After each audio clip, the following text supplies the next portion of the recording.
అనేక ప్రాంతాలు అభివృద్ధి చేయడానికి నీతి ఆయోగ్ యొక్క సహకారంతో రాష్ట్ర ప్రభుత్వం ఒక విజన్ 2047 అనే పేరుతో ఒక విజన్ ని రిలీజ్ చేసింది.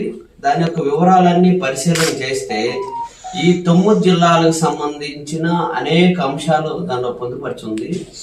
ప్రధానంగా ఈ ప్రాంతం అభివృద్ధి అవ్వడానికి ప్రత్యామ్నాయ మార్గాలు చాలా ఉన్నా ప్రజల యొక్క భాగస్వామ్యం లేకుండా ఈ విజన్ ఉంది.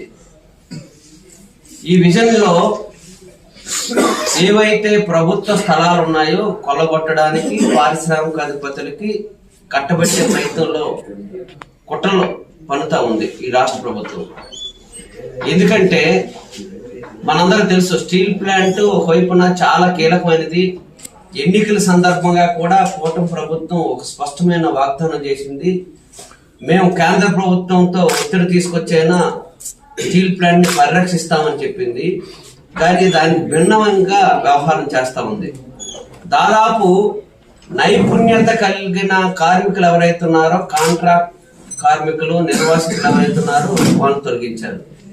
విఆర్ఎస్ పేరుతో కొంతమందిని తొలగించారు.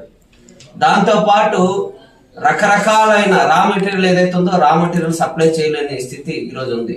వచ్చిన దాని కూడా నాణ్యత లేదనేది స్పష్టంగా కనిపిస్తూ ఉంది. గత స్టీల్ ప్లాంట్ ఏర్పడినప్పుడు ఏ యంత్రాలు అయితే ఉన్నాయో దాన్ని మరమ్మతులు కానీ ఇవి కానీ చేయకుండా అనేక ఇబ్బందులు పెడతా ఉంది. కార్మికుల మీద నెట్టేసే ప్రయత్నం చేస్తున్నారు.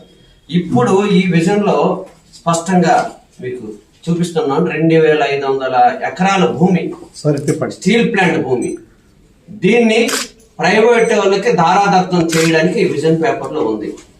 ఇది పచ్చి దుర్మార్గం.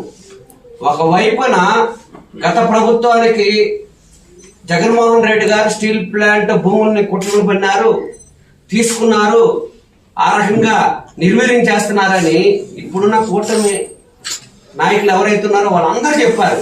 చివరికి పల్లా శ్రీనివాసరావు గారు